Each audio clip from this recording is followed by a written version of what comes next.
everyone and welcome back to our channel. Want to make it super easy for people to access your Google form? Instead of sending long links, you can generate a QR code that anyone can scan with their phone and get straight to the form. Now in this video, I'll walk you through how to create a QR code for your Google form in just a few simple steps. So let's get started. The first step is to get your Google form link. Alright, first you need to grab the link to your Google form. And to do that, just open Google Form and make sure your form is ready. Now this is my form.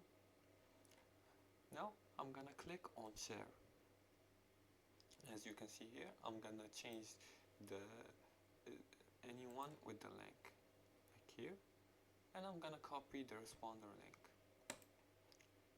And just like that, I copied the link.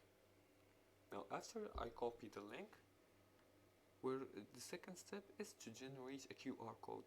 Now that you have your link, it's time to turn this into a QR code. And to do that, just open a QR code generator like qrcodegenerator.com or QR stuff. Let's look for it.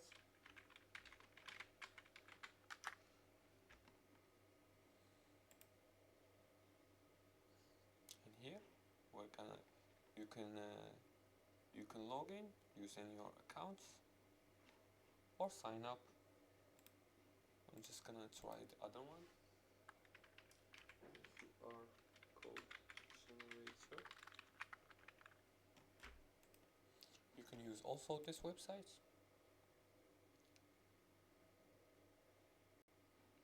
And as you can see here, just paste the link.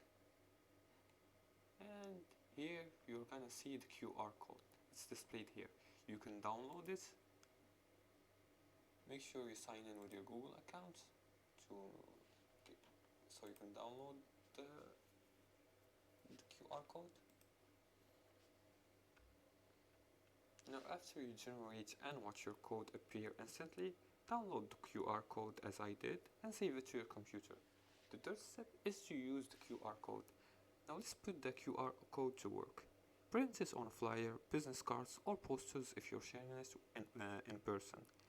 Or you can add it to emails, presentations or social media for easy online access. You can even stick it on a website so visitors can quickly scan and open the form. And that's it for today's tutorial. Now you know how to turn your Google form into a QR code for quick and easy sharing. No more long, messy links, just a simple scan and go. If this helps, don't forget to like and subscribe for more quick tech tips, and see you again in the next tutorial.